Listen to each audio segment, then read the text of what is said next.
Amado Jesus, neste instante em que nos colocamos diante de teu coração, nós pequeninos, diante do teu, para agradecer-te a bênção de estarmos aqui na condição em que estamos, para agradecer-te todas as bênçãos com que pavimentas os nossos caminhos, agradecendo-te, Mestre, todas as orientações, toda a proteção, toda a resiliência que tu nos dás, por misericórdia de teu augusto coração, mas ainda te rogamos, Mestre, bênçãos avantajadas, abundantes, em energias, em resiliências, em estímulo, para todos os que sofrem no planeta que diriges, Mestre querido, em todos os continentes,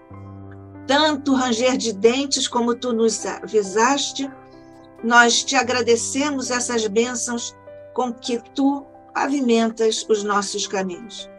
Muito particularmente, Jesus, lembrando Maria, com tua autorização, nossos anjos da guarda, os espíritos superiores que te secundam a governança do planeta e os nossos queridos amigos espirituais, que estão agora em nossa tela mental, destacando Jesus, Deolindo Amorim, o fundador de nosso instituto, e Jorge Andréa, nosso presidente de honra, que eles também recebam a multiplicação de teus recursos, as bênçãos por sobre a própria instituição, rogando-te estímulos e força, coragem para a continuidade da existência do Instituto, e neste instante, muito particularmente, Jesus, também sobre todos nós, que em ambos os planos de existência, aqui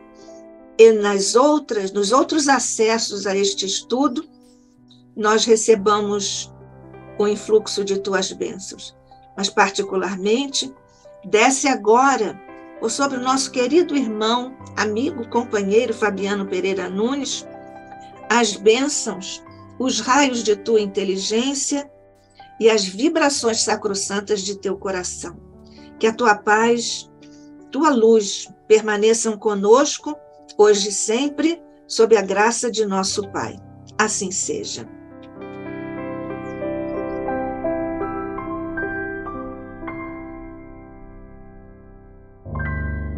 Bem, nós temos aqui o Fabiano Pereira Nunes, que é médico intensivista, participa do grupo de estudos Espíritas Revival, é articulista da revista Cultura Espírita, aqui a nossa revista do Instituto de Cultura Espírita do Brasil, é colaborador do programa Uma Bandeira para o Futuro, da Rádio Rio de Janeiro, está aqui mais uma vez conosco, desta vez para dar continuidade ao estudo que vem fazendo conosco sobre a viagem espírita de Allan Kardec em 1862, que está completando 160 anos.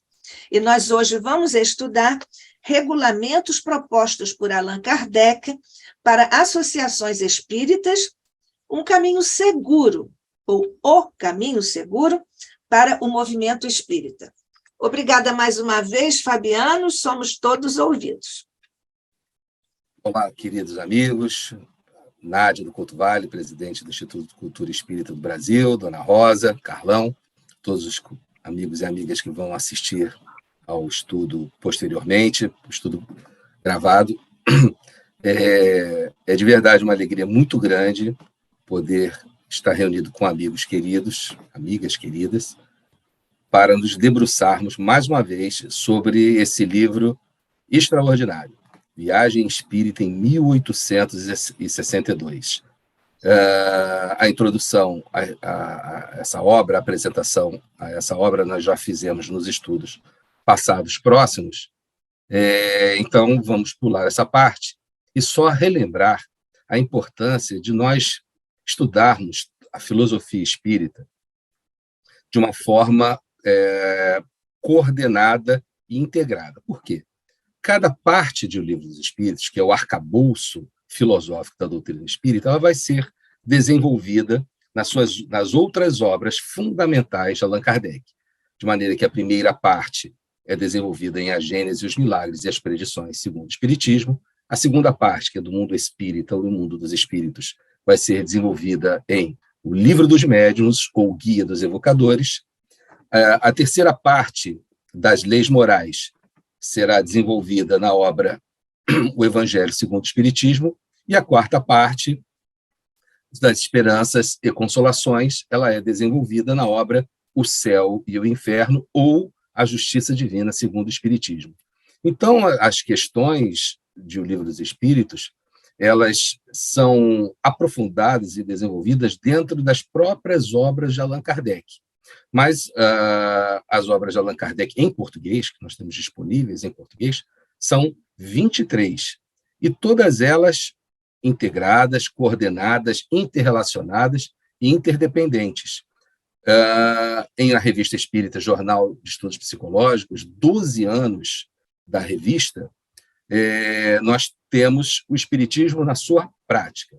Se nas obras chamadas obras doutrinárias fundamentais, nós encontraremos o Espiritismo em dissertações filosóficas, desenvolvimento do pensamento filosófico, moral do Espiritismo, na Revista Espírita nós encontramos como na prática se vivencia não só a ciência espírita, como a moral espírita.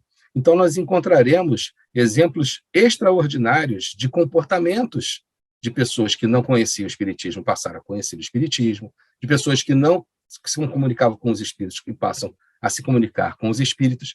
E essa obra, Viagem Espírita, em 1862, foi apresentada como um conselho, uma orientação geral para os grupos espíritas. Então, nós já vimos na introdução, os 3 discursos de Allan Kardec, nós estudamos só o 3º discurso. No estudo passado, questões particulares que foram formuladas pelas sociedades espíritas que Allan Kardec visitou e que ele compartilha, porque são problemas comuns a todo o movimento espírita. Então, essa obra é uma obra que um dirigente espírita, um coordenador, ele precisa conhecer bem, para não cair nas armadilhas que os inimigos do espiritismo, os inimigos externos e internos colocam. E também não cairmos nas armadilhas que o nosso próprio orgulho, vaidade, desconhecimento produzem. Então, é uma obra de suma importância. Aqui nós vamos dar continuidade ao estudo, seguindo o nosso método Braille, que é lermos parágrafo por parágrafo e conversarmos, comentarmos. É uma maneira muito boa de se conhecer o Espiritismo. Foi Allan Kardec que apresenta na própria, em várias obras, inclusive em Viagem Espírita, em 1862, na parte de perguntas a determinados grupos espíritas. Allan Kardec chama atenção para os grupos de leitura, grupos com pequenas pessoas, onde alguém que tenha mais conhecimento da língua pudesse ler o Livro dos Espíritos, o Livro dos Médiuns, a Revista Espírita, naquela época eram as obras disponíveis dele. E isso, na Revista Espírita, a gente vai encontrar uma comunidade de pessoas operárias analfabetas que vivenciavam o espiritismo de uma forma absolutamente encantadora. Allan Kardec fica encantado, e as pessoas mal sabiam assinar o próprio nome, porque elas participavam desses grupos de estudo. A pessoa lia e, pela sua maturidade de senso moral, embora fossem pessoas ignorantes do ponto de vista do conhecimento material, elas tinham uma profunda maturidade de senso moral. Então, as nuances delicadas do espiritismo, elas compreendiam com perfeição, porque estavam já amadurecidas do ponto de vista moral.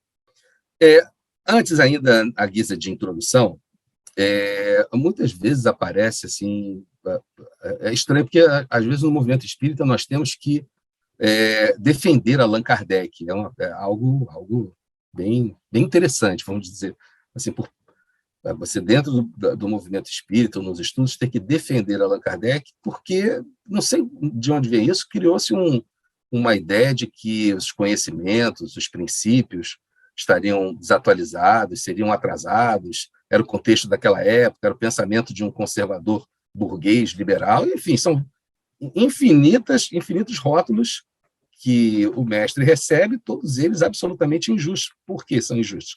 Porque lendo seus livros, lendo a Revista Espírita, lendo principalmente as obras que não são das 6 obras fundamentais, começando pelo que é o Espiritismo, nós podemos ver que a atualidade do pensamento de Allan Kardec é incontestável. Não só porque, embora estivesse imerso em todas as ciências, conhecesse muito bem as filosofias, ele não deixou que elas permeassem a filosofia espírita.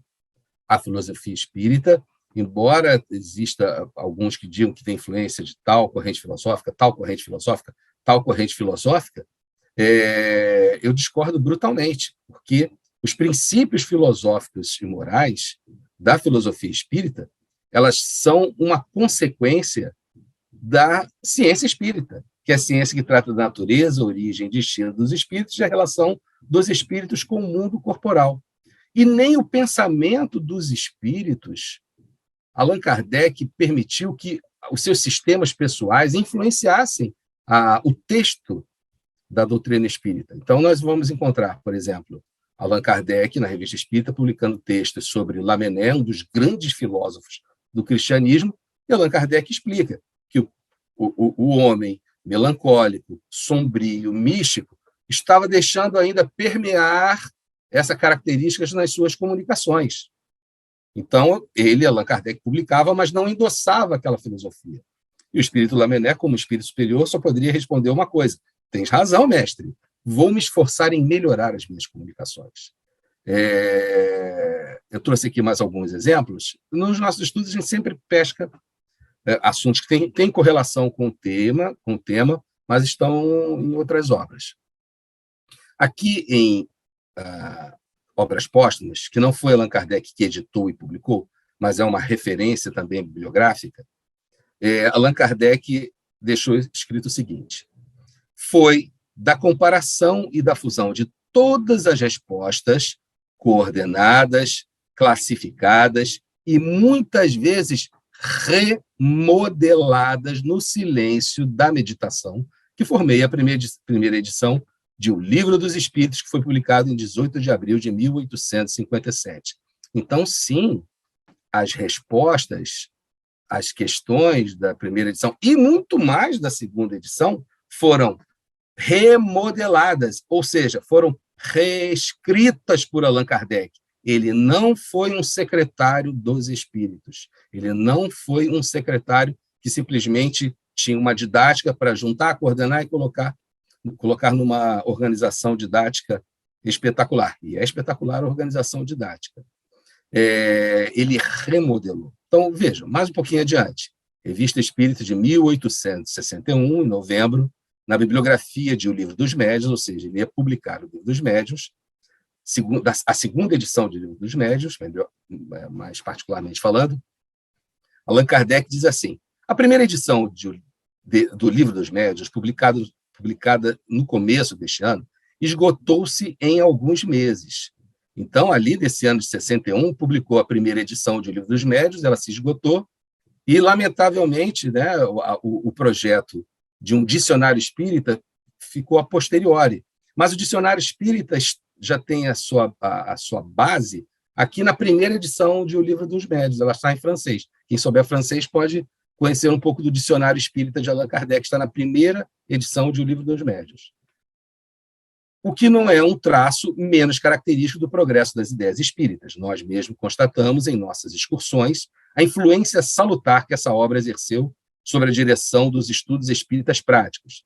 Assim, as decepções e mistificações são muito menos numerosas do que outrora, porque ela ensinou os meios de descobrir as astúcias dos espíritos enganadores.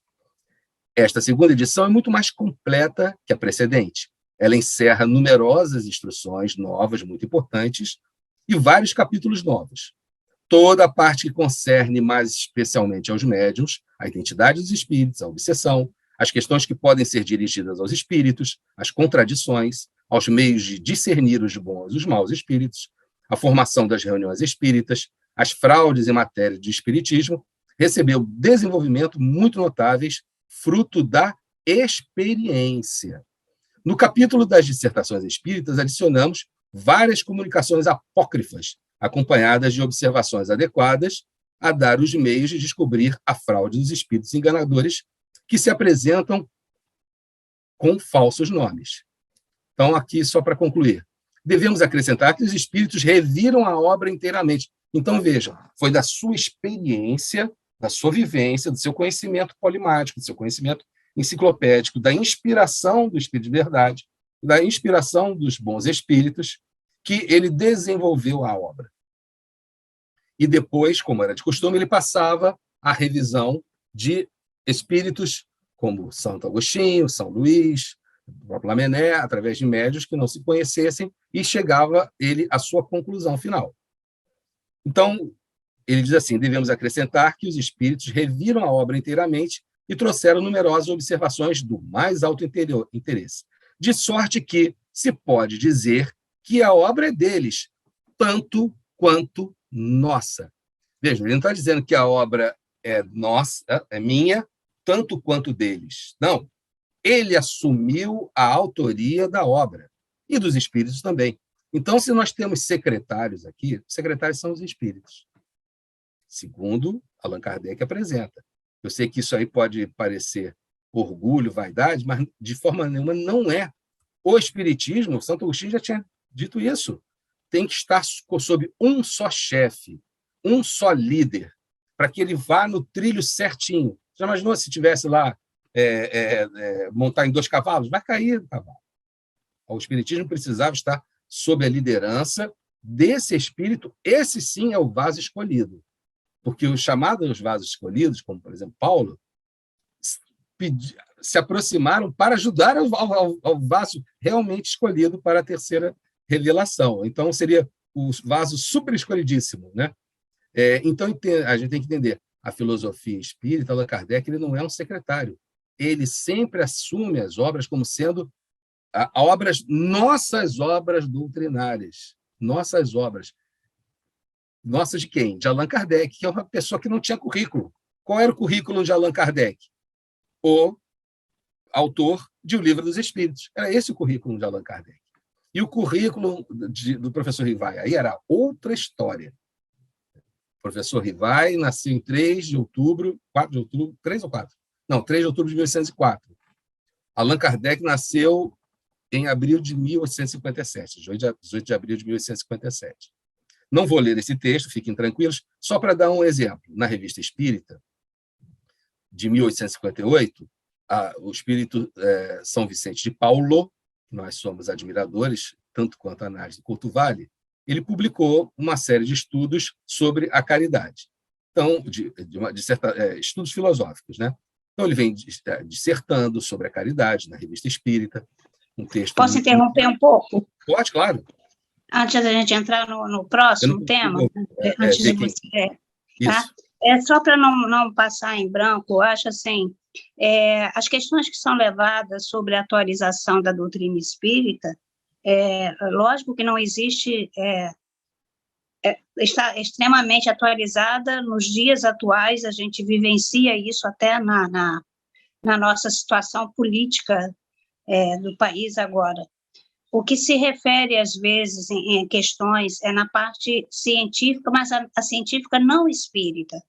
A ciência espírita, nós não temos nem tecnologia para contestar nada. Eu acho que ela está perfeita, é compreensível, é lógica, e assim, eu acho que continua extremamente atualizada, não tenho o que falar sobre isso. A única questão onde são levantadas questões são na Gênese, quando ela se refere à ciência não espírita. A ciência não espírita, né, se a gente quiser chamar, a ciência relativa à parte material do mundo, ela, na verdade, ela vai evoluindo. O próprio Kardec sabia disso, chamou atenção lá logo no início da Gênese, sobre a atualização científica, não da doutrina espírita, porque nós não temos nem como contestar, não temos nem conhecimento tecnológico sobre perispírito, espírito, para contestar a doutrina espírita. Mas aquela parte, apresentar na parte científica, a Gênese, falando dos 3 reinos, quando a gente já está chegando em 7 reinos, essa parte podia pelo menos ter um comentário, uma nota. Eu sei que há aqueles que defendem que não se mexa na doutrina espírita, eu respeito, porque Não. Mas tinha que ter uma observação relatando, olha, esse livro foi escrito no século XIX, para a época, pela tecnologia que se tinha na época, os espíritos não podiam dizer, não, vocês estão errados, não existem 3 reinos, não são só 3 reinos, são tantos. Eles não poderiam trazer essa informação para a gente, porque a gente corria o risco que a Gênese fosse citada como um livro de ficção científica, né? E não era essa a finalidade dela. Então, assim, ele tinha que trazer o que era de conhecimento da época. Então, quando a gente... eu, por exemplo, sou uma das pessoas que fala sobre isso. Então, quando a gente gostaria muito, né, que a FEB reconsiderasse, que ou retira essa parte que está desatualizada, ou atualiza a parte da ciência não espírita. Porque com a ciência espírita eu concordo com você, nós não temos nem capacidade para isso. Agora, você dá um livro para um colega nosso, dá um livro para o médico, né? Você vai. Então, assim, principalmente essa turma nova, que está bem mais atualizada nessa parte até do que nós, e você não faz nenhuma observação, eu, por exemplo, eu não deixo de dar a Gênese ou recomendar a Gênese, mas eu falo, olha, a segunda parte da Gênese é muito importante, a parte dos milagres, da filosofia espírita, é um capítulo assim, sei lá, eu gosto muito e eu uso muito para as palestras também. Mas a parte científica está desatualizada. Posso pontuar? Pode, lógico. Não está desatualizada. Para a época. Não está desatualizada. Vou explicar por que não está desatualizada. A Gênese ela começa com caráter da revelação espírita. Em O Caráter da Revelação Espírita, Allan Kardec já explica que as questões científicas ali são colocadas como teorias, hipóteses. E, na língua portuguesa, ela está muito bem traduzida, porque todas as questões que são teóricas e hipotéticas estão no futuro do pretérito. Eles já estão conjugados no tempo, no modo verbal, de maneira em que ele já transmite incerteza. Seria, teria, faria.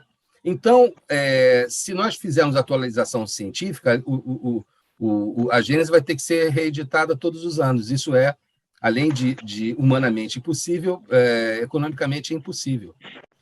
É preciso o seguinte, talvez colocar como nota de rodapé, chamamos a atenção para, nesse momento, Allan Kardec está usando o futuro do pretérito, porque já se tratava de uma incerteza. Isso está lá desde o Livro dos Espíritos. Nas observações sobre Marte, Júpiter, etc., Allan Kardec escreve: em Marte a vida seria mais adiantada, em Júpiter seria mais atrasada, em Vênus seria menos. Então, o emprego do futuro do pretérito já demonstra que é uma incerteza. E na Revista Espírita, veja, a Gênese tem que ser lida juntamente com a Revista Espírita.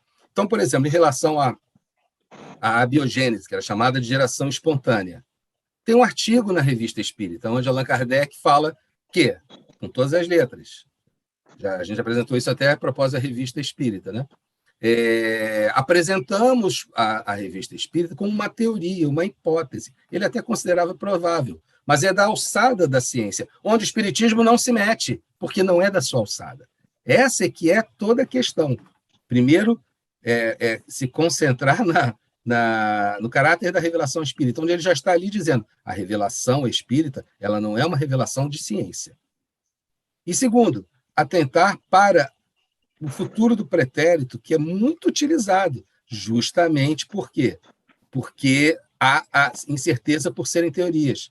E, em terceiro, na Revista Espírita, em diversos textos, Allan Kardec vai relembrar que se tratavam de teorias da época, hipóteses. Ora, se a gente já está colocando o futuro pretérito, Se na Revista Espírita já está se dizendo que isso não é, a ciência não é da alçada do espiritismo. Ora, ali já está a explicação. Então, a obra continua sem necessidade de edição. Porque talvez, se for para fazer alguma observação, a observação em relação à língua portuguesa. Nós estamos precisando, nós, quando digo eu também, tá? Eu tenho que estudar bastante a língua portuguesa, faço um esforço, eu leio, né? A Revista Espírita me ajudava muito, porque me obrigava a ficar ali revendo assuntos da língua portuguesa, né? Isso daí, a nossa editora, a Marisa, né? Ela botava para quebrar ali. A gente voltava o texto da Nádia. Então, a gente vai encontrar o pretérito imperfeito do subjuntivo, demonstrando uma incerteza, uma necessidade de uma condicional, tem, além do pretérito, o futuro do pretérito. Então, eu acho assim, as informações estão desatualizadas, sim, se nós entendemos como verdades absolutas. Mas como elas já são colocadas por si como teorias, e a incerteza está na forma como ela é escrita, né? Acho que não precisamos gastar esse tempo, não. Talvez no estudo, sim, diferenciar, olha por que Allan Kardec colocou aqui como futuro do pretérito? Por que está no modo subjuntivo? Porque é uma incerteza. Isso é um conhecimento científico, não é da alçada do espiritismo. E essa questão da divisão entre ciência e espiritismo, ciência material, é uma questão palpitante e uma bola super dividida. Me coloco à disposição para um dia apresentar a minha visão sobre essa questão, obviamente sempre me baseando nos textos, né? Sempre me baseando nos textos. Tá? Mas obrigado aí pela observação. Então, vamos lá.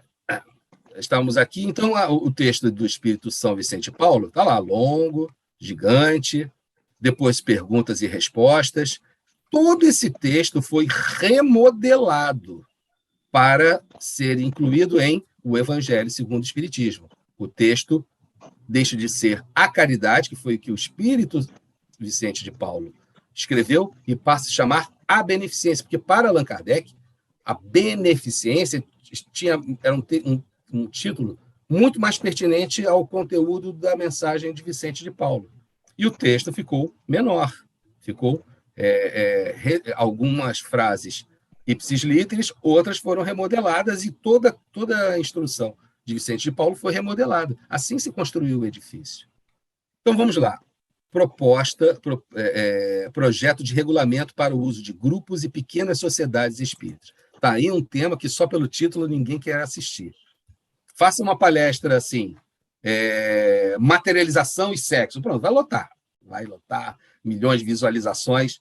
Agora, uma palestra, regulamento para o uso de pequenos grupos e sociedades espíritas. A atratividade do tema é realmente pequena, mas não a importância é gigantesca.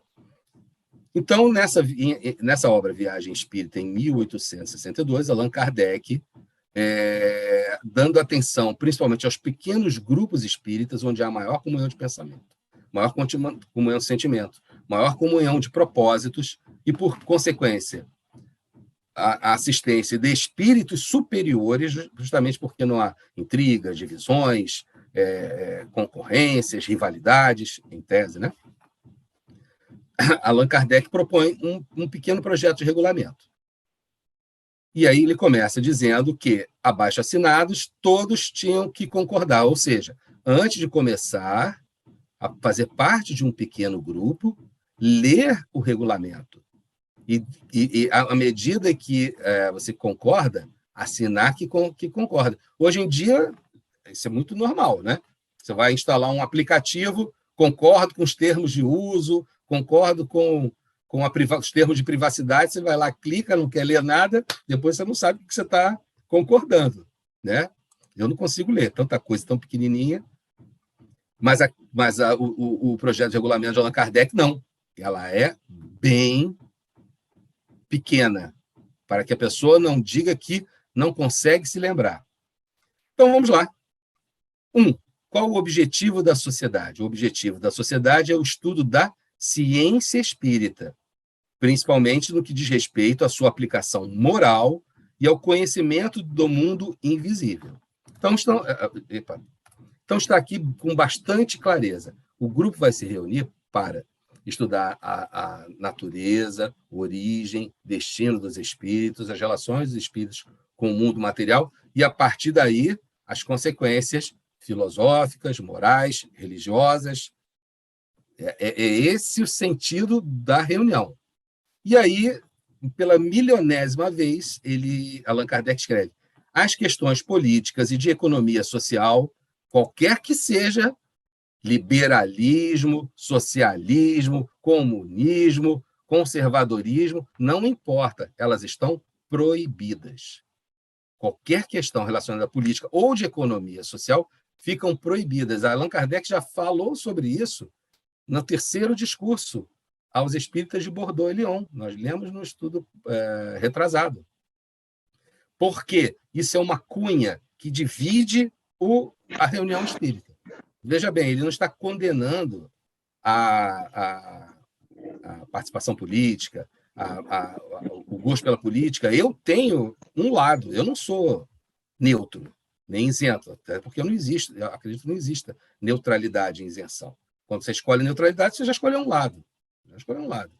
Eu não sou neutro, mas nunca, jamais, em tempo algum, dentro do estudo do espiritismo, da prática do espiritismo, tudo que se envolva a filosofia espírita, por mais vontade que eu possa sentir, ela tem que ficar de fora. Ela tem que ficar de fora. E isso é uma regra para que todos que entrem concordem, né? Tamanha capacidade de ser uma cunha que divide a reunião. Divide as famílias. As famílias estão partidas. Imagine uma reunião onde não são pessoas que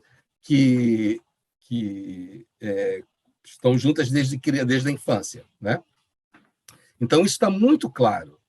Essa proibição não é de agora, né? Vejam bem, em O Livro dos Médiuns, no capítulo 30, Regulamento da Sociedade Parisiense de Estudos Espíritas, lá desde 1858, logo no capítulo 1, Allan Kardec diz isso. A sociedade tem por objetivo o estudo de todos os fenômenos relativos às manifestações espíritas e suas aplicações às ciências morais, históricas, psicológicas. São defesas nela as questões políticas, de controvérsia religiosa e de economia social. Na época não existia futebol, então, no português, a gente colocaria futebol, não se discute na reunião, não é isso? Então, está bem claro, e a importância desse foco. Então, vejam, talvez, e veja bem, isso não é nem de forma direta, nem indireta. Não adianta eu camuflar a bandeira política, social, sociológica, etc., com uma palavrinha, digamos assim, a caridade. Não, aqui estão falando de caridade. Não. Lembra do terceiro discurso aos espíritas de Bordeaux, onde se falava, onde Allan Kardec explica a questão das pessoas que acreditam na partilha social, na divisão dos bens? Allan Kardec desenvolveu isso. Está no nosso estudo não passado, no retrasado. O lema do espiritismo é a caridade, a transformação moral. Essa transformação moral vai produzir todas as reformas sociais verdadeiras, profundas e eternas, e morredoras. Qualquer outra transformação social que se baseie no materialismo e nas questões materiais, nas questões físicas e não morais, elas automaticamente vão se desviar, porque a principal causa das injustiças se chama, as três principais causas: orgulho, egoísmo e a vaidade. Ora, se não é o orgulho, o egoísmo e a vaidade que estão sendo combatidos, pode ser o sistema mais lógico do universo. Vai dar errado. Foi isso que nós aprendemos no terceiro discurso, né? A sociedade declara aderir aos princípios formulados no Livro dos Médiuns, no Livro dos Espíritos e no Livro dos Médiuns. E aí a gente pode pensar assim, não, mas isso aí já é o óbvio. Não, gente, não é o óbvio. Não é o óbvio. Em todos os sentidos, desde o vocabulário. Veja bem, as colocações que eu vou fazer não têm objetivo de agredir, nem de melindrar, nem de ofender, nem de atacar, até porque, na verdade, eu estou falando para mim mesmo, para os erros que eu cometo. Cometo talvez menos, mas ainda incido neles. Quando Allan Kardec fala aparição tangível, ele não está falando materialização, respeitando a opinião, o estudo de todos os companheiros muito melhores do que eu. Não é essa a questão. Mas ele coloca como você tem que aderir aos princípios que foram formulados ali. Se nos princípios formulados ali não se fala que algo se transformou em matéria, e sim aconteceu uma chamada tangibilidade, que são conceitos diferentes, não tem por que mudar. Não tem por que mudar. Porque se você for mudar, você vai começar a bater em outras contradições do ponto de vista da ciência. Do ponto de vista da ciência mesmo. E não é o objetivo do Espiritismo bater de frente com a ciência. Ao passo que os conceitos que estão lá em O Livro dos Médiuns, mesmo que a ciência evolua, avance, a maneira, não vou dizer genérica, mas a maneira quase que filosófica mesmo, de apresentar alguma coisa, ela não vai ser alterada. Pegando o exemplo que a nossa irmã falou lá em A Gênese. Os textos da uranografia geral, lá do espírito que assina como Galileu, eles estão atualizados, porque ele não vai entrar na especificidade do primeiro momento da criação do universo. Ele fala em termos de condensação do fluido, e assim várias outras coisas que são apresentadas de forma inespecífica, porém o conceito principal, a ideia principal, ela está mantida, qualquer que seja o avanço que a ciência vai fazer. O conceito está mantido. Ao lado, quando ele fala da geração espontânea, não. É uma teoria mesmo, e ele vai lá na revista dizer, olha, é só uma teoria, aquilo não é a alçada da ciência. O importante é entender que o homem não foi criado do barro e a mulher não surgiu da costela do Adão. É esse o princípio filosófico mais importante ali na dissertação científica. Ele está comparando com a Gênesis mosaica, mostrando que existe uma total impossibilidade do homem ter surgido do barro, da vida ter surgido do barro, ou a criação ter sido feita em 7 dias. É essa o pensamento filosófico com consequências morais e religiosas. É por isso que até 1864 a igreja foi levando ali, brigando, mas pouca coisa. Quando Allan Kardec começa a entrar, Evangelho segundo o Espiritismo, o céu e o inferno e a Gênese, aí a briga estancou para valer, porque entrou nos dogmas e nos conceitos bíblicos propriamente dito. Estancou para valer. Então, até o nosso irmão que faz estudo aqui da Unicef, ele diz que isso é um pensamento eurocentrado e colonizado. Não, Allan Kardec está rompendo com o pensamento eurocentrado. Ele está rompendo. Porque o pensamento eurocentrado na época era o pensamento ou da ciência absoluta, que era o racionalismo, o iluminismo, ou está rompendo com a crença bíblica de que a Bíblia é a palavra inspirada de Deus, ou seja, não contém erros. O que está ali escrito no Antigo Testamento realmente aconteceu. E ele apresentando uma maneira totalmente diferente de encarar, tanto do ponto de vista da ciência quanto do ponto de vista, ele está rompendo com essas amarras, ou como Allan Kardec sempre fala, os sistemas, o espírito dos sistemas, que o espírito dos sistemas atrapalha o desenvolvimento. O espírito do sistema por si já é um termo que vai contra o princípio do progresso. Você cria o sistema, ele não progride mais, ele fica preso ao sistema. O sistema não quer dizer desorganização, tá? São coisas diferentes desse sistema, por isso que ele coloca o sistema com S maiúsculo. Bom, é assim que ele orienta o trabalho, tá? E não é só livro dos médios, guias evocadores. A evocação é parte fundamental da ciência espírita. Oi, pois não. Não, é só que eu vou só te relatar que uma vez eu passei por uma situação um pouco constrangedora, mas eu acho que eu saí, né? Eu tentei sair argumentando o tempo que o livro tinha sido escrito em relação ao capítulo da uranografia. E só que tinha um astrônomo na sala, né? Aí ele levantou, foi extremamente gentil, educado, pediu até desculpas pela observação que ele ia fazer, mas, segundo ele, até porque eu já tinha feito considerações em relação à data que o livro tinha sido escrito, E ele me disse que o capítulo, ele era um astrônomo estudioso da própria história da astronomia. Então, ele me disse que o capítulo não estaria não só desatualizado para a era atual, mas estava desatualizado para o século XIX. E ele só era espírita porque ele começou a ler, a estudar a doutrina espírita pelo Evangelho segundo o Espiritismo. Foi o primeiro livro que ele leu, e aí ele se interessou, ele ganhou de presente, passou a frequentar as reuniões espíritas,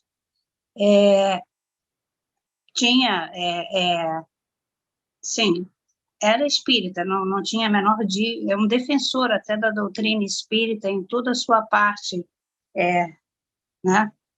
Mas, assim, eu não tinha conhecimentos de astronomia para discutir, né? Então, eu acho assim, eu vou fazer de novo a minha reserva em relação a essa parte. Esses capítulos que são mais da parte científica, talvez a gente a gente deveria estudar em grupo, porque em grupo a gente tem todas as considerações e toda a compreensão, né? Mas a minha dúvida, eu não sei, agora eu queria até ouvir a tua opinião, a minha dúvida é em relação a apresentar esses temas, que são muito específicos, em palestras, né? Ou se a Gênese é um livro para ser estudado em grupo, por espíritas, que têm a compreensão e o reconhecimento de todo o trabalho feito. O que você acha? Vamos lá. Em A Gênese, nós temos, em branco, primeiro, caráter da revelação espírita, certo? Deus, isso. O bem e o mal, papel... até o terceiro capítulo é filosofia espírita. Sim. Do quarto capítulo até o 10º capítulo são conhecimentos da ciência à luz de princípios espíritas. Por isso que ali abundam, como nós falamos, o futuro do presente do subjuntivo, o modo subjuntivo, o futuro do pretérito, porque isso já significa a incerteza. Então, a maneira como o astrônomo receberia esse conhecimento, sendo feita essa introdução, olha, aqui está no futuro do pretérito, é porque é uma teoria, há uma incerteza científica. E qual é o conhecimento filosófico espírita que está contido aí? É esse que importa. Então, a gente desvia muito o foco para a ciência da Terra, ao passo que a questão espírita, propriamente dita, são só o primeiro, o segundo e o terceiro capítulo, o quarto também, né? O quarto ele já fala sobre essas incertezas científicas, e depois o 11º e o 12º. Esses dois são filosofia espírita. Os outros não precisamos atualizar, porque Allan Kardec já disse que está desatualizado. Ele já coloca como incertezas, como teorias. E isso em nada diminui a grandeza da obra. A obra é 3 partes, né? A primeira parte, a Gênese. A segunda parte, os milagres e as predições, começando pelo estudo sobre os fluidos, que é um estudo importantíssimo, fazendo todos os conceitos que a gente hoje substitui por quântico, etc., mas são diferentes, muito diferentes dos princípios da ciência espírita, e ali a Gênese. E termina com as predições do Evangelho, que também são fundamentais em relação à questão da progressão dos mundos, a progressão dos espíritos. Aquilo ali é filosofia espírita, porque em nenhum momento Allan Kardec diz assim, em tal planeta há vida. Ele diz, espíritos dizem que em tal planeta há vida. Veja, a diferença de colocação na língua é muito importante. Quando Allan Kardec fala assim, espíritos disseram ter reencarnado em Júpiter, é diferente de dizer, espíritos reencarnaram em Júpiter. Concorda comigo, dona Rosa? Com certeza. Então, talvez, por isso que mais do que o conteúdo, eu tenho me debruçado nesses anos de vida que me faltam, sejam poucos, sejam muitos, em ler com as pessoas os textos kardecianos e chamar a atenção tanto para essas questões da língua quanto as questões da ciência e dos princípios espíritas. Por isso que eu gosto das suas apresentações. Quando Allan Kardec fala, espíritos disseram que reencarnaram em Marte, ele não está confirmando, porque ele não foi em Marte. Ele não chegou em Marte para dizer, olha, cheguei lá e tem.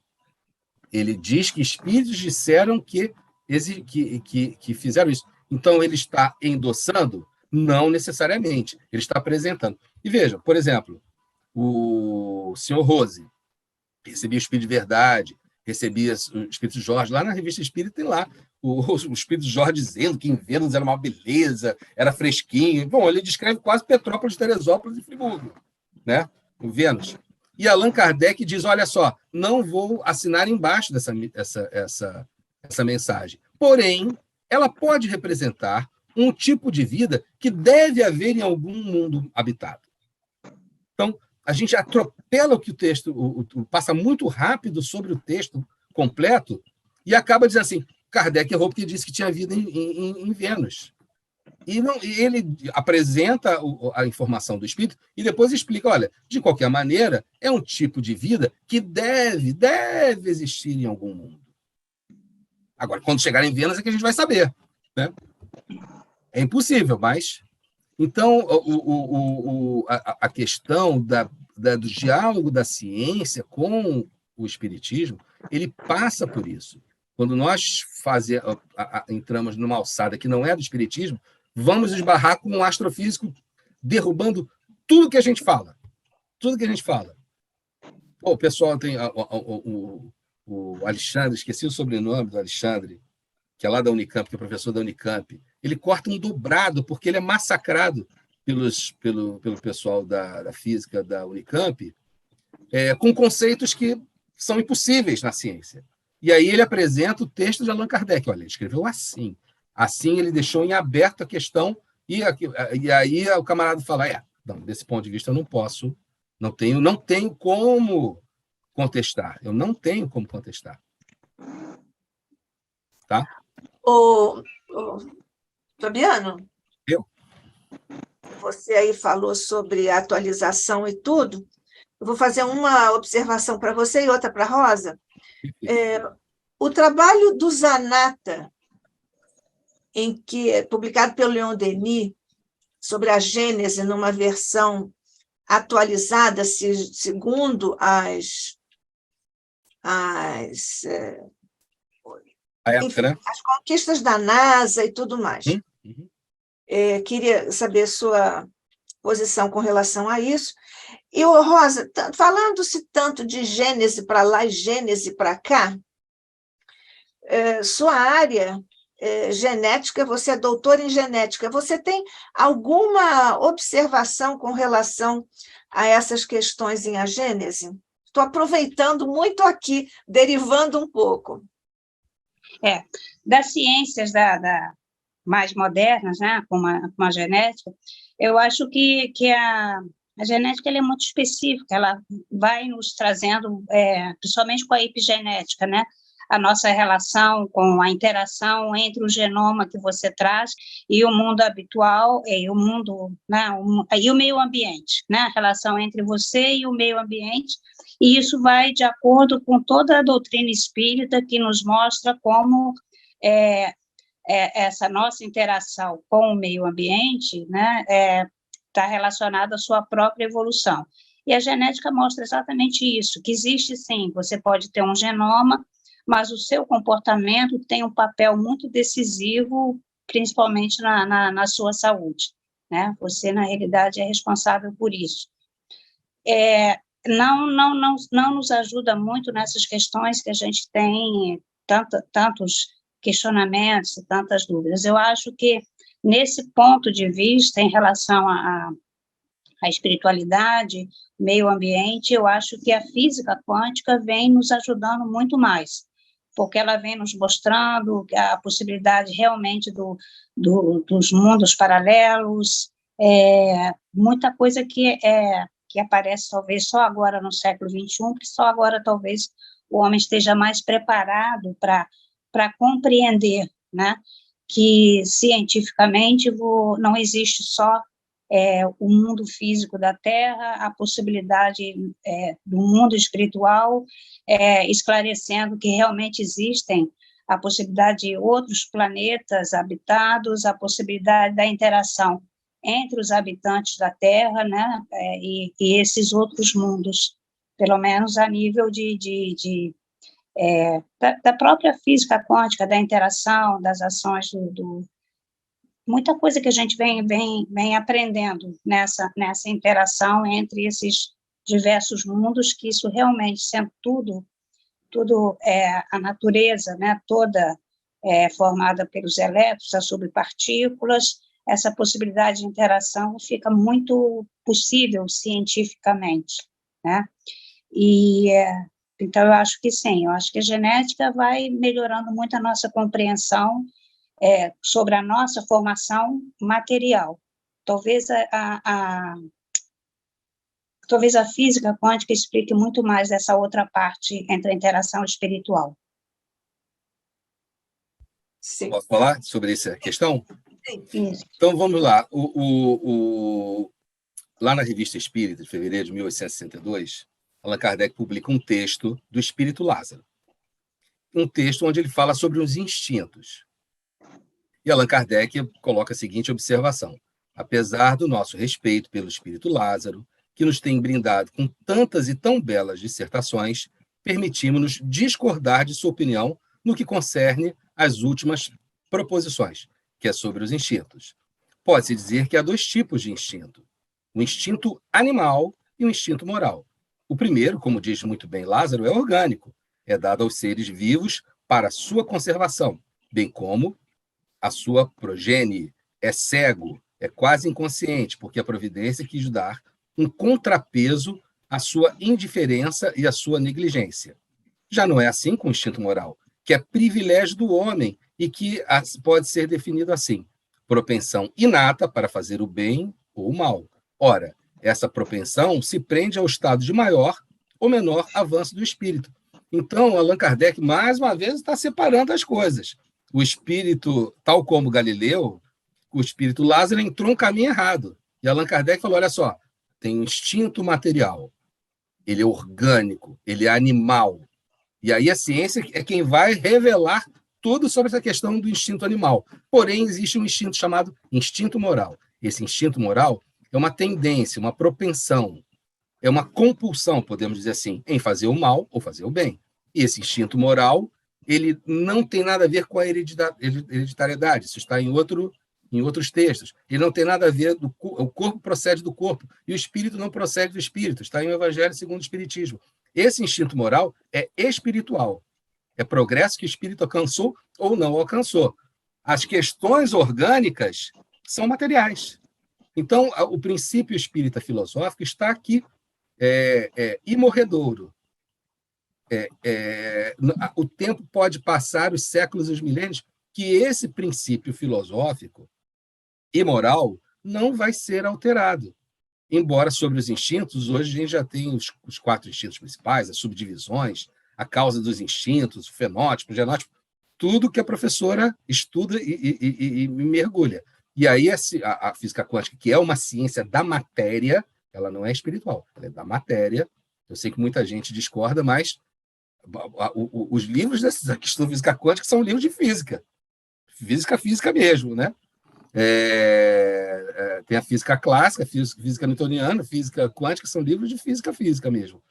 Aí sim, você vai, através da ciência material, desvendar as questões relacionadas à matéria, fazer as analogias, os paralelos e as consequências, comparando com as ideias filosóficas e morais do espiritismo. Mas aqui o princípio ele está pronto. A questão é que a gente não fica muito satisfeito só com esse princípio, né? Mas eu vou discordar um pouquinho de você. Na realidade, a física quântica, ela te mostra que vai muito até de encontro à própria doutrina espírita, que não existe matéria. Matéria, na realidade, é energia condensada, né? Eu acho que só isso, você saber que tudo no universo é energia, e essa energia, ela precisa ter um princípio diretor, a compreensão de que realmente existe um princípio inteligente que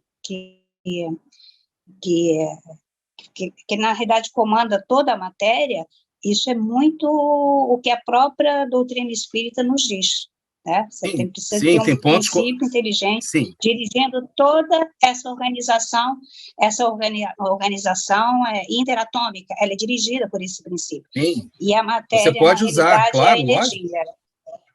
Sim, o princípio material para se chegar a Deus é perfeitamente plausível.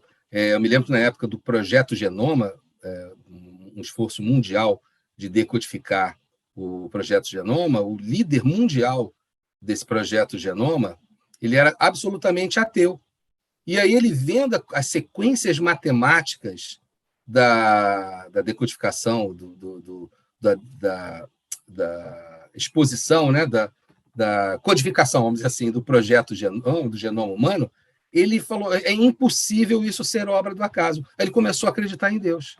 Tem um livro sobre isso, A Linguagem de Deus. Eu mostro para vocês no próximo estudo. Ele escreveu um livro, o livro dele é de chorar. Sim. Ele termina o Miller, né? trabalho dele publicado em revista, né, internacional, que teve uma edição da Nature só sobre isso. Ele termina a parte dele falando exatamente isso. Agora eu sei que existe Francis, né? uma energia que nos comanda. Francis alguma coisa. Tem um livro dele. Então, sim, mas o princípio filosófico espírita é outro. O princípio filosófico espírita é outro. Voltando à questão da astronomia, então eles dizem lá, olha só, essa matéria que se estuda, que se vê no universo, a massa, a poeira, seja o que for que você chamar, o quanto, não importa, isso é 5% da matéria do universo. Existe uma outra matéria que é mais 25% dessa matéria do universo, que é chamada de matéria porque não se sabe o que é, e é chamada de escura porque não se sabe o que é. Não é que ela seja escura, não se sabe o espectro de cor dela, nem se ela é matéria de verdade, mas os efeitos dela existem, é a chamada matéria escura, mais 25%. Bom, deu 30%. E os outros 70%? Eles chamam de energia escura, que não é energia e muito menos escura. Só que por falta de outro termo, e porque eles não podem usar mais a palavra fluido, não podem usar mais a palavra éter, não podem usar nada disso que acabou sendo apropriado pelas religiões e pelo misticismo, pelo esoterismo, é chamado de energia escura, que aí são os outros 70% da matéria, entre aspas, que existe no universo. Então, a própria ciência ainda não sabe todas as características da matéria, mas isso em nada bate de frente com o conceito de fluido, que aí é o assunto da Gênese. Não é o assunto da nossa pobre obra Viagem Espírita em 1862. Mas, veja bem, não tem problema. Como a gente conversou no início, os estudos, os textos, eles são interrelacionados, são interconectados, são interdependentes. E, então, mais do que esgotar o conteúdo desse capítulo, é apresentar ao espectador a possibilidade de, em cada obra de Allan Kardec que a pessoa abrir, ela ir buscar o desenvolvimento daquela informação nas outras obras, porque foi assim que foi estruturada de uma forma granítica, muito bem delineada, todo o edifício da filosofia espírita, com os 23 livros em português que nós temos. Tá? Quando houver um momentozinho aí na sua respiração, você, por favor, diga o que você... Eu fiz uma observação sobre a publicação do Zanata. Sim, desculpe. A edição da... Olha, em relação à tradução, eu adoro ela. Em relação à tradução do Leon Denis Editora, eu adoro essa tradução. Eu sempre comparo com a do IPEAC, que, na verdade, é da FEB, né? Eu vejo a tradução do kardecpedia.com também, que é uma tradução que o próprio grupo lá do Cosme Massi vai aprimorando, né? E eu vejo essa da Leon Denis, que é, se não me engano, eu estou ficando com muito nome, é Maria Escudeiro? Não. Esqueci o nome da tradutora. É Escudeiro. Um trabalho de Escudeiro, né? É uma tradução muito boa mesmo. E as observações que ele faz são muito interessantes, porque apresentam um rodapé de atualização da informação, mas em nada isso altera o princípio filosófico espírita.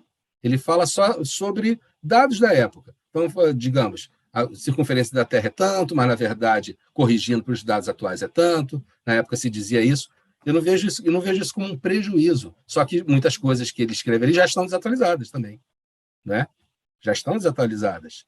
Mas esse é o meu livro de estudo, com as observações da Nata. Mas já estão desatualizadas também. Será que não seria melhor atualizar com gramática as obras de Allan Kardec? Esse é um questionamento, tá? Será que não seria interessante fazer atualizações usando explicações em relação à língua portuguesa? Olha só, o que acontece? Teve uma época aí que eles queriam pegar as obras de Machado de Assis, que eram muito difíceis, muito complicadas, e reescrever de uma forma mais simples. Essa é a maneira de cada vez tornar o brasileiro mais burro. Você vai puxando para baixo, para baixo, para baixo. A queda, gente, ladeira abaixo é infinita, você não consegue parar a queda. Em vez de pegar o Machado de Assis e reescrever, tirando a beleza... Bom, eu não sou o maior leitor da literatura brasileira, mas Machado de Assis está entre os melhores, se não é o melhor. Não tanto no conteúdo assim, né, da história, etc., mas em relação ao conhecimento da língua portuguesa, eu acho que ninguém bate ele. Né? Então, não é melhor ensinar a língua portuguesa usando o texto do Machado do que pegar o Machado e transformar num Fabiano escrevendo? Pô, então, eu acho que então mesmo se deveria fazer com Allan Kardec. Não é melhor, em vez de ficar corrigindo a parte científica, mostrar a maneira como ele redigiu o texto de forma que o conhecimento científico ele ali é colocado como uma teoria, uma incerteza, uma hipótese a ser confirmada ulteriormente, e destacando ali a parte da filosofia espírita, que é o que importa, né? Então, dessa parte 1 da Gênesis, são 5 capítulos espíritas e os outros todos do conhecimento científico da época. Tudo bem. A pessoa vai ler e fala, esse aqui é o conhecimento científico da época. Já sei que eu tenho que estudar de novo isso aqui com mais atualidade. Mas o que é espírita, não. O 1, 2, 3 e 4 e os 2 últimos da primeira parte, que é a Gênese, esses aí são para guardar. Se quiser, você grampeia as outras, se quiser, né? Eu não quero, a gente está estudando tudo. Grampeia as outras e lê o que precisa da filosofia espírita. Acho desnecessário. Eu, com as crianças aqui, eu estudo a Gênese. E eles mesmos falam, professor, isso aqui era antigamente, dizia, isso está errado, blá, blá, blá, blá, blá, blá. Conforme a dona Rosa falou, até crianças já sabem atualizar aquela parte. Mas a parte espírita, não. A parte espírita, eles recebem como o novo e o importante, né? Bom, vamos lá. Então, ele toma quando ele coloca assim... Fabiano, com licença. Para fazer justiça aqui, as tradutoras e tradutores, que são pessoas importantíssimas para os nossos estudos, eu estou aqui com a edição do Leon Denis, do Céu e o Inferno, que também é de A Gênese, todas as traduções são feitas pela Albertina Escudeiro Seco. Isso. Mas tem um que tem uma tradutora que é a Dona Maria Alcântara, né? Olha, eu visitava algumas vezes o Altivo Panfiro, né? Essas questões de internet, nossa, ele estava super na vanguarda. Toda vez que eu encontrava, ele me puxava pela mão e ficava batendo uns papos muito interessantes. Lembro dele a propósito aqui desse regulamento, que ele dizia assim, camarada vem aí, o cara tem um centro espírita com 10 pessoas, ele vem aqui querer me dizer o que eu tenho que fazer no meu centro espírita e tem não sei quantas mil pessoas. Essa era a visão dele, tá? Eu gostava muito de conversar com ele, é realmente uma inteligência extraordinária. Nosso grande altivo, beijo para ele. Beijo para ele.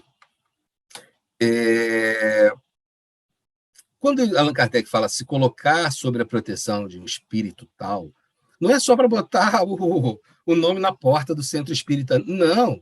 Esse espírito ele vai ser evocado para dialogar e trazer esclarecimentos. Aí fala assim, mas peraí, a gente acha que esse espírito é bom. E se ele não for um bom espírito? Não tem problema. Se existe no grupo comunhão de pensamento, comunhão de sentimentos, em torno do bem, em torno de praticar o bem, realmente conhecer a vida espírita, um outro espírito vai assumir aquela proteção, e aí você vai chamar ele de, digamos, um espírito, né? Alguém que a gente venere, mas não seja um espírito superior. A gente achava que é, mas não é. Quem é o juiz é Deus. Não tem problema. Esse espírito superior, você vai chamar ele pelo nome errado, ele não vai se incomodar. Porque para ele o nome já não faz a menor diferença. E se ele quisesse revelar o seu nome verdadeiro, talvez a gente não conseguisse pronunciar, porque não está em português, está em outra língua.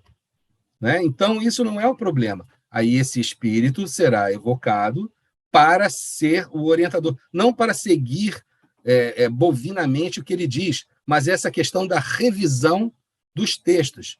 A gente não, os espíritos são os homens e mulheres que viveram na Terra, eles têm seus sistemas pessoais, seu conhecimento pessoal, como Allan Kardec fez com Lázaro, como Allan Kardec fez com Lamennais, nós fazemos com os espíritos também, mas o espiritismo não vive sem os espíritos, precisamos da opinião deles também, né? Por isso que Allan Kardec ensina a chamar o espírito guia de anjo guardião. Tudo bem. Você quer chamar pelo nome conhecido, reverenciado? Não tem problema, ele não vai ficar ofendido.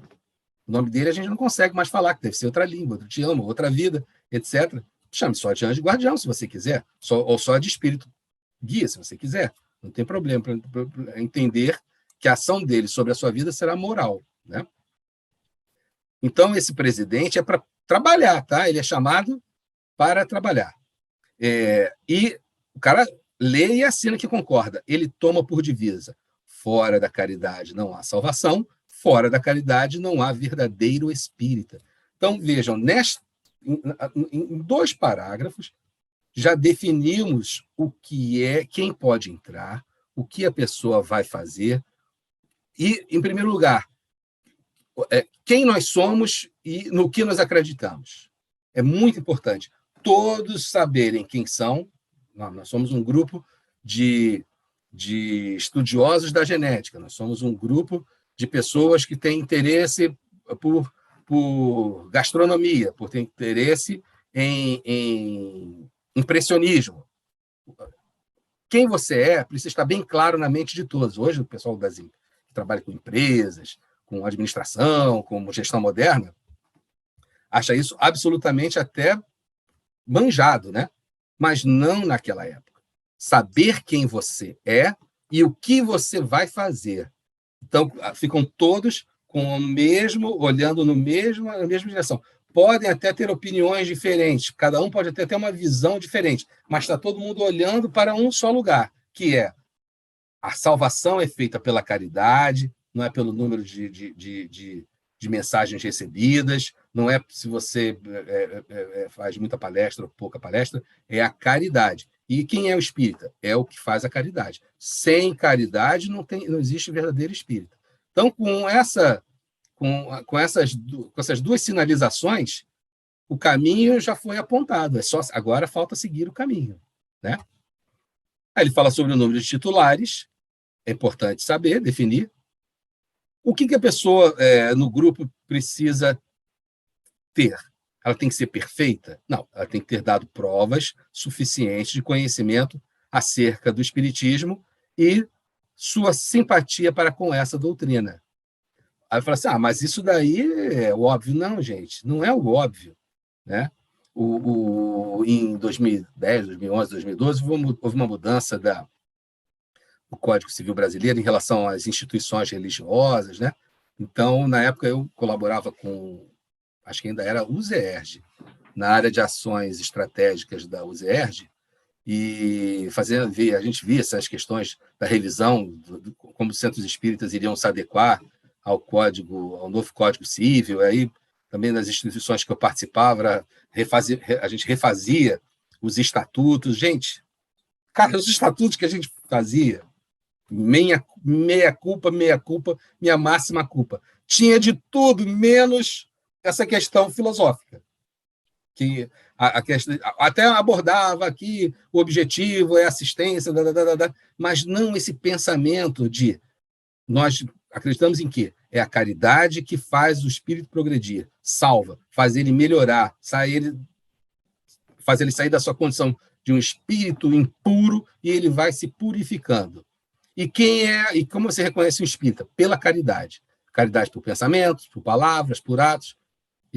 E esse norte é importante, para que não aconteça o seguinte: a gente sai da reunião já falando mal do coleguinha.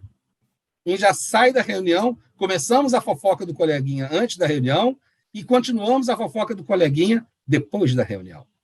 Então, esse princípio é fundamental. Se o tempo não volta, né? Se eu voltasse em 2011, 2012, o que eu sugeriria nas instituições que eu colaborei? Então, agora eu vejo até que eu não colaborei, né? Eu atrapalhei. Mas a vida é assim, a experiência é um farol que ilumina para trás, dizia Pedro Nava. Seguir o regimento, o estatuto, nesses princípios apresentados. Se for uma instituição grande, está lá no Livro dos Médiuns; se for uma instituição pequena, nesse resumo. E essas questões administrativas, num regimento interno à parte. Você pode fazer isso, fazer um estatuto principal e um regimento interno onde entram todas as questões operacionais, logística, fluxo, sócios, associados, etc., etc., etc., etc. Né? Num regime que esse pode ser mudado, atualizado com mais facilidade que um estatuto que normalmente precisa de maior número de sócios, né? Ou unanimidade, enfim, por aí vai. Não lembro em relação ao Código Civil como funcionava isso. Mas a pessoa tem que ser espírita. Ora, quantas pessoas que eu vi participarem de atividades, de irem, na verdade, nem queria ser espírita, mas achava interessante, enfim. Não que ela não possa estudar, mas nós estamos falando de reuniões, né? De reuniões. A sociedade determinará a natureza e a extensão das provas de garantias a serem oferecidas, bem como a forma de apresentação e admissão na reunião, comunicação com os espíritos, tá? Grupos de estudo, ok, é ler e discutir. Grupos de estudo que está lá nas perguntas formuladas pelos grupos, ele fala sobre isso. Toda pessoa que preenche as condições exigidas pode ser admitida sem distinção de culto ou nacionalidade. Então, vejam, o ingresso ele é muito mais moral do que realmente social. Aliás, ele não é nada social, ele é puramente moral. A sociedade exclui quem quer que possa trazer elementos de perturbação ao seio da reunião, por qualquer causa que seja, ocasionando assim a perda em discussões inúteis. Fala assim, nossa, mas que coisa dura, não, gente. Isso é uma proteção que Allan Kardec estava sugerindo aos grupos espíritas. Eu tive uma atividade que a gente precisou afastar uma pessoa dessa maneira. Fala, olha, você está trazendo perturbação. Era uma questão bem chata, né? Bem séria, de assédio, assim, uma coisa bem desagradável, numa mocidade espírita. Aí a gente pegou o regimento, mostramos, olha, essa questão ela está prevista, você vai ser suspenso, não pode botar os pés aqui dentro durante 1 mês, você está sendo suspenso, você vai se afastar da atividade. Se reincidir, você pode ser desligado da instituição. Negócio desagradável, né? Mas a pessoa não ia desistir, não, porque quem está fazendo a coisa errada, ela está se lixando para regulamentos e normas. Aí a forma de impedir de verdade foi, e tem mais, eu vou pegar cada pai das suas vítimas desse seu assédio, cada pai eu vou ligar e avisar e mandar vir aqui para conversar contigo sobre esse assunto. Vamos ver se você conversa de frente, cara a cara com os pais dessas pessoas. Obviamente, o cara sumiu para sempre, né? E disse assim, poxa, mas esse é um absurdo. Sim, mas quando você faz um seguro contra incêndio, você não faz seguro contra incêndio esperando que vai incendiar. Você fala, queira Deus que nunca pegue incêndio. Mas se incendiar, eu tenho seguro. Então, muitas questões que Allan Kardec apresenta aqui são um seguro. O critério de admissão já é um critério muito bom. Mas caso dê errado, o grupo tem esse seguro e as pessoas assinaram. Né? Concordaram. Será redigida uma relação de todos os membros com menção a seus endereços, profissão e data de admissão. Todos os membros devem-se, olha só, todos os membros devem-se reciprocamente benevolência e cortesia. Gente, já vi reunião de conselho, né? Uma brigalhada braba. E aí um dos camaradas levanta e fala assim: você, como pedreiro livre, maçom, né, não poderia falar comigo, eu sou do grau hierárquico tal, você não está agindo com bondade, com as coisas lá da maçonaria. O outro fala: você tem razão, peço desculpas, eu, como um grau inferior, não poderia realmente, então peço desculpas a você e a todas as pessoas. Tá, tudo bem, ali dentro da maçonaria existe esse código, mas o nosso código é o espírita, e o espírito diz assim: todos os membros devem-se reciprocamente benevolência e cortesia. Em todas as circunstâncias, colocarão o interesse geral acima das questões pessoais, ou de amor próprio, e agirão uns para com os outros segundo os princípios da caridade. Pode ser que numa reunião dessas, porque tem grupos que têm assim, tem um conselho de 5 pessoas. Quem são aquelas 5 pessoas? Pessoas que nem queriam estar lá no conselho. Fala: pô, seja aí, aceita, por favor, não tem ninguém. O cara tá. Tem assim. Mas tem organizações que tem muita gente no conselho. Quando eu digo muita, 200 pessoas no conselho. E aí você vê de muitas coisas interessantes, tá? A gente assiste muitas coisas interessantes. Talvez fosse caso, diante das reuniões dos conselhos, ler o que todos assinaram. Todos devem se reciprocamente benevolência e cortesia. Eu fui numa reunião de conselho que eu fui vaiado por 200 pessoas no mínimo. Não é vai assim, não é, Aí, o que eu pude fazer? Eu falei assim: epa, entrei no desfile, entrei no conselho da escola de samba e não sabia, né? Vaiado para valer. Eu dizer que é agradável, não é nem um pouco agradável. Mas será que as pessoas, se fossem rememoradas desses aspectos, não poderiam, antes de vaiar, né? Vaiar mesmo, fora, tipo, olha, gente, bizarro. Se elas lessem, será que elas não iriam se compenetrar? Olha só, eu assinei isso. E aí o presidente do conselho, no final, fala: lembro a todos que são os deveres de um espírita, e nós ainda assinamos concordando com esses princípios. Tá? Muito bem. Então, tem que agir um com os outros de acordo com o espírito da caridade. Quando o grupo for julgado muito numeroso, aí ele fala sobre a questão de não deixar extrapolar um grupo numeroso, e eu vi na prática isso acontecer não uma vez só. Os diversos grupos ou sociedades de uma mesma cidade, constituídos espontaneamente ou nascidos de um núcleo comum, gerindo-se pelos mesmos princípios e trabalhando por um mesmo fim, devem manter e alimentar laços de simpatia, fraternidade mutuamente. Em consequência disso, evitar todas as causas de desinteligência. Nota: em caso de dissidência, aquele que crer estar com a razão deve prová-lo por um espírito de maior caridade e maior benevolência. O lado errado será, evidentemente, aquele que denegrir o outro e atirar-lhe a pedra. Então, vejam, o princípio é moral.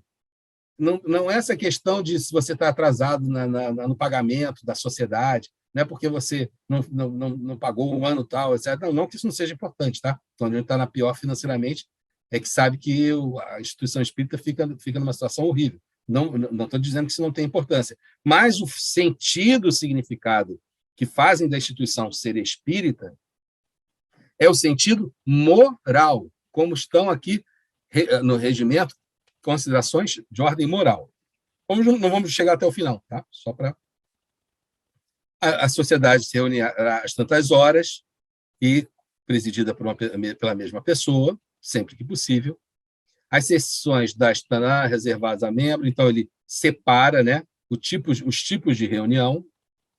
As demais sessões poderão ser admitidas assistentes estranhos, se isso for julgado oportuno. A admissão de visitantes estará subordinada a condições que a sociedade fixará. Não obstante, ela recusará de maneira absoluta toda e qualquer pessoa que estiver sendo atraída por simples curiosidade e não tiver nenhuma noção prévia na doutrina espírita. Gente, em 1980, 81, eu fui numa instituição espírita que era assim, ó, tinha uma mesa onde ficavam os médiuns, acontecia reunião chamada reunião de desobsessão, tá? Ali, dos médiuns, 2 ou 3 espíritos recebiam a desobsessão, a educação moral do desencarnado, e atrás dessa mesa, a plateia de gente para burros. E aí ficava aquela plateia assistindo a reunião de desobsessão com os olhos arregalados. Eu sentava na primeira fila, eu adorava aquele show, aquele espetáculo. Até porque tinha lá o doutrinador que chegava mansinho, e ele vinha com aquelas palavras de amor, aí o espírito nunca conseguia, nunca queria, aí vinha aquele outro doutrinador que tinha uma vozona: você vai sair daí agora, vai abandonar todo o seu mal, larga essas armas aqui, nós vamos fazer todos os trabalhos que você fez contra aquela pessoa. O povo caía para trás, muitos torciam pelo obsessor, outros torciam pelo doutrinador, ou seja, depois eles pararam, tá? Em 1982 ou 83. Eles pararam. Mas durante décadas foi assim. Foi assim. Entenda, não estou debochando, estou até ironizando, também não estou dizendo onde é, mas é uma observação, uma ilustração de como esse texto é atualizado e é importante. Lá, se a pessoa tivesse... Lá na Revista Espírita tem o Boletim da Sociedade, né? E onde tem o caso do falso São Luís. Um espírito que se apresenta como São Luís entra numa reunião e transmite comunicação, e Allan Kardec acha que é São Luís mesmo. Depois ele revê a comunicação e fala: mas isso aqui tem algumas incoerências.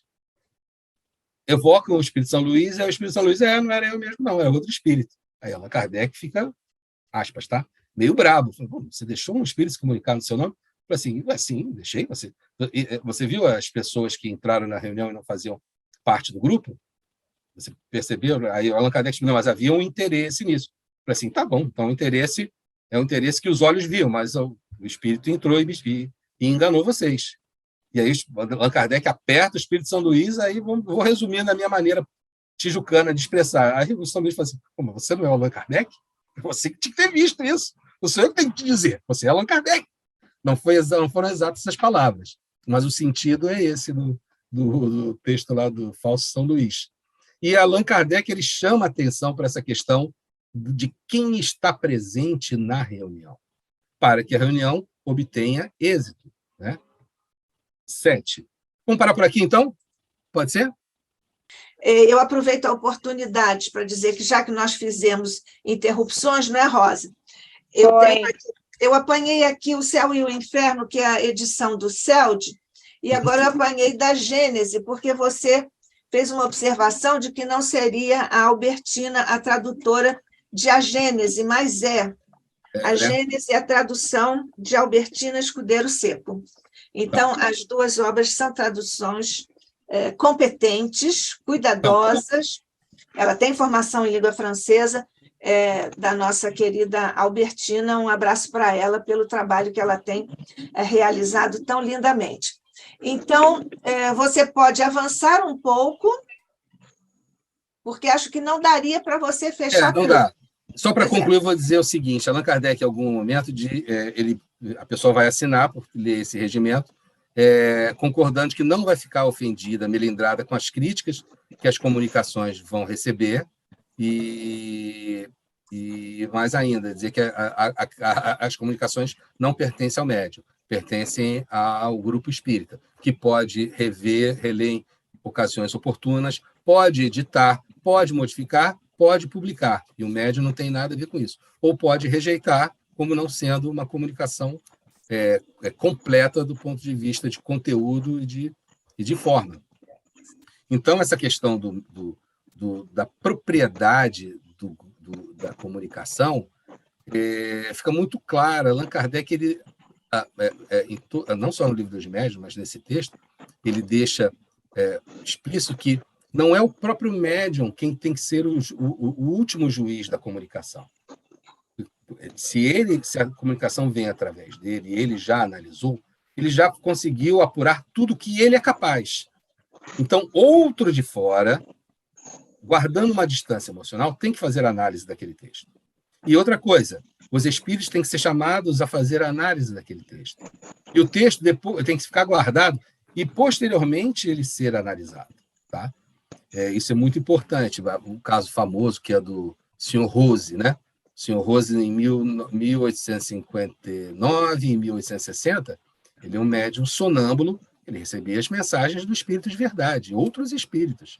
Era um médium que Allan Kardec, o Espírito Jorge também, mas o Espírito de Verdade, Allan Kardec tinha muito em consideração e usava muito a mediunidade do Sr. Rose para fazer revisões, para obter explicações, né? Era realmente um médium confiável e seguro. Porém, em determinado momento, o Sr. Rose recebeu mensagem de espíritos e Allan Kardec disse, olha, esse espírito não é o Espírito de Verdade. Não é o mesmo espírito. Vejam, ele era um médium sonâmbulo. A assinatura era igual. A caligrafia, que não era dele, do Sr. Rose, era a mesma. O estilo era muito parecido. E Allan Kardec disse, não são esses espíritos. E aí o Sr. Rose, ele sai da Sociedade Parisiense dos Espíritas, em 1861, ele já não está mais na Sociedade Parisiense dos Espíritas, publica obras de O Espírito de Verdade, bem diferentes dos princípios filosóficos espíritas, e hoje nós não sabemos quais são esses livros. Não conseguimos acessar nem por curiosidade histórica, nem como estudo de documentação histórica para pesquisa e para esclarecimento.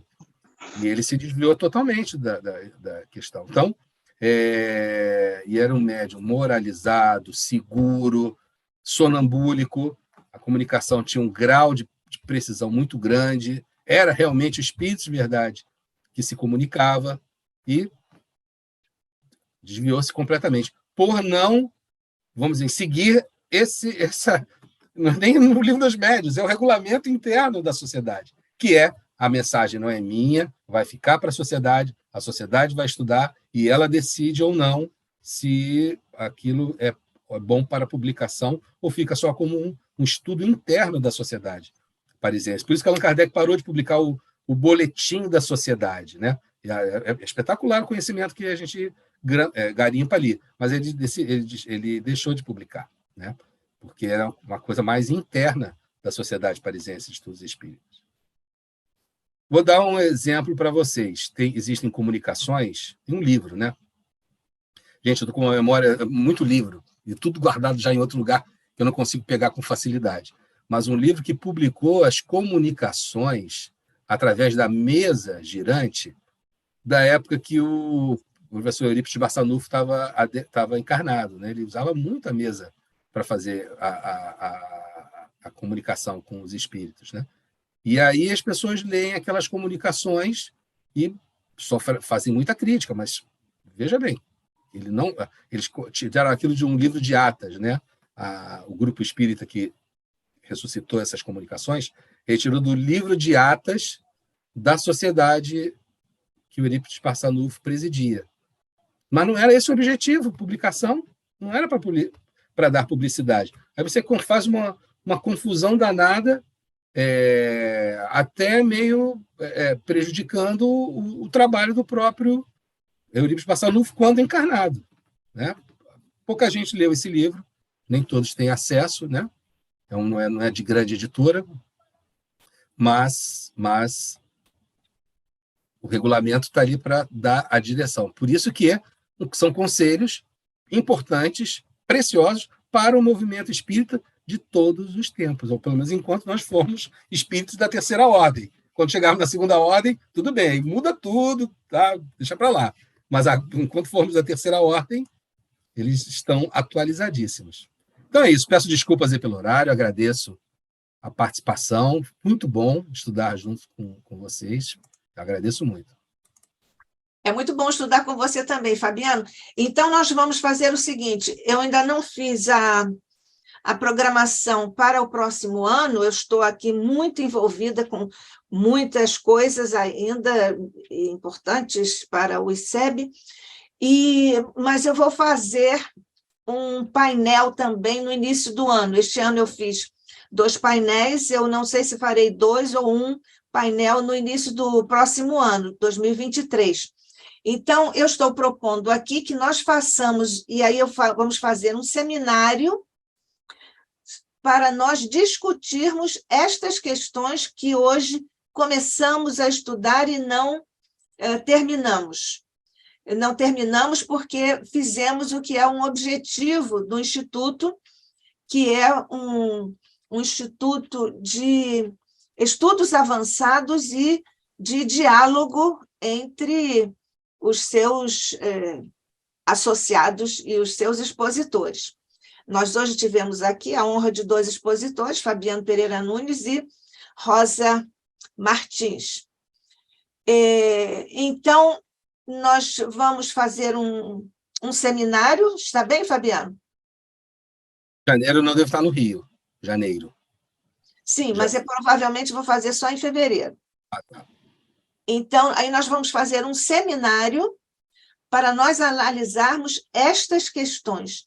E aí, quem sabe, nós podemos pensar juntos uma forma de apresentarmos esses itens de forma a ensejar a participação maior das pessoas. Nós vamos pedir que todos... Mas qual assunto? Ciência espírita? Conduta espírita? Não, podemos fazer isso mesmo. Depois nós conversamos. Então, vamos fazer esse estudo de uma forma mais abrangente, do ponto de vista dos que nós esperamos possam participar diretamente na apresentação. Eu continuo pedindo que todos façam a divulgação do Instituto.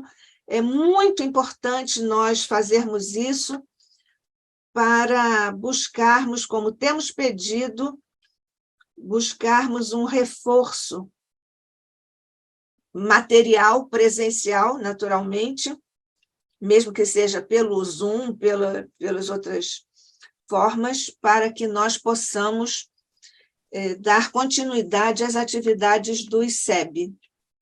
As atividades estão postas aqui, do nosso ponto de vista, com grande qualidade, com especialistas nos estudos que nós trazemos aqui. Temos tido a preocupação de buscarmos um leque variado de opções pelas várias facetas da doutrina espírita, de modo a satisfazer os vários interesses, as várias tendências, as várias disposições para a angulação dos próprios estudos, porque a doutrina espírita é extremamente,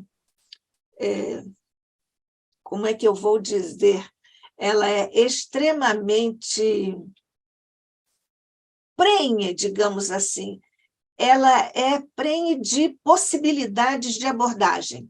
Então, nós podemos abordá-la sob vários aspectos, e é exatamente o que também nós temos, por exemplo, nas obras de André Luiz, de Emmanuel, que buscam uma abordagem mais ampla, cada qual sob uma angulação dos mesmos princípios, da mesma essência da doutrina espírita. Então, vamos divulgar, por favor, o ICEB, porque se nós não conseguirmos ampliar esse escopo, o nosso esforço estará tendo muito pouco retorno, e isso no mundo atual, em que nós também estamos vivendo na matéria, nós não poderemos sustentar, viabilizar o Instituto.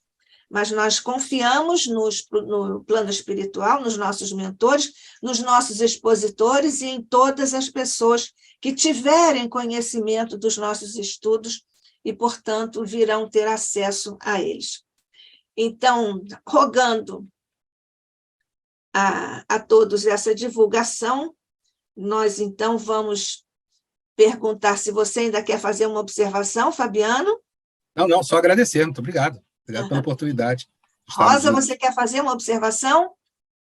Só agradecer ao Fabiano, que está me ajudando a reler a Revista Espírita.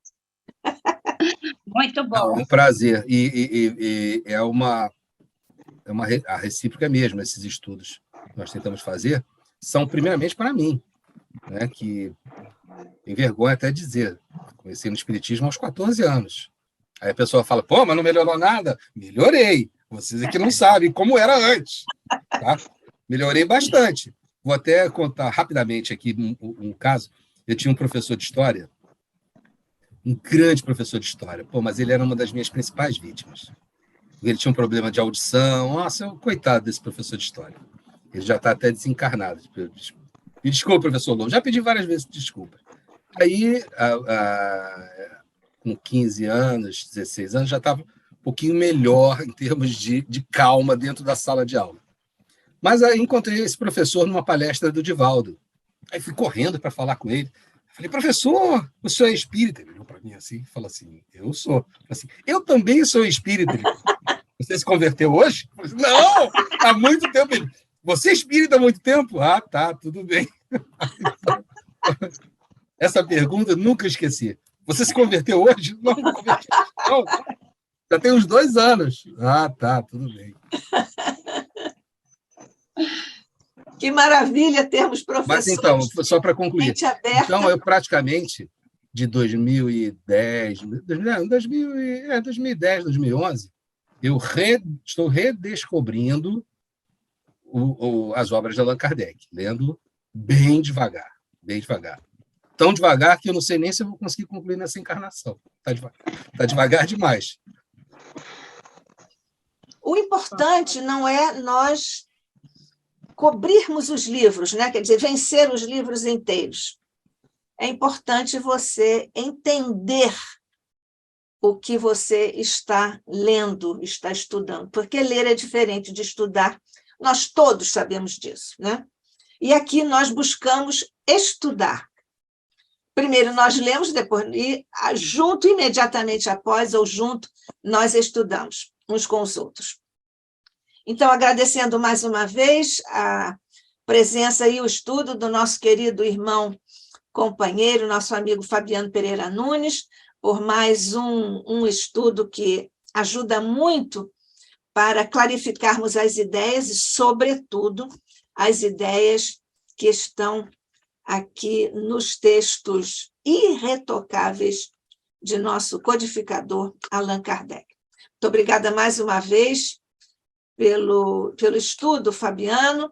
Obrigada à nossa querida Rosa Martins, que é também a nossa expositora de muitos anos aqui no ICEB, e agradecendo a todos que em ambos os planos de existência nos acompanharam, estiveram conosco, e também estendendo os nossos agradecimentos, agora antecipados, a todos que virão a acompanhar, a estudar aqui o produto do estudo que nos trouxe Fabiano Pereira Nunes.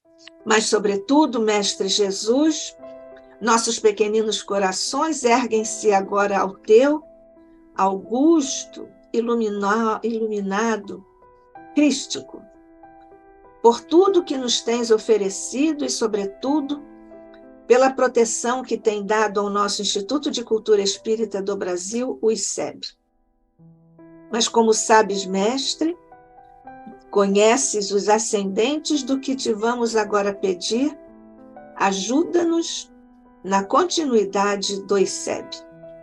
Fica conosco, abençoa mais uma vez, te pedimos, o nosso querido Fabiano Pereira Nunes, também a nossa querida Rosa Maria Martins, e também, mestre querido, abençoa todos os nossos mentores, representados por nosso fundador Deolindo Amorim e por nosso presidente de honra, Jorge Andréa. Fica conosco hoje e sempre, despede-nos na tua paz e na tua luz por enquanto, mas continuas conosco, nós o sabemos, pelos milênios afora. Graças te damos hoje e sempre, sob o olhar de nosso Pai Celestial. Assim seja, hoje e sempre.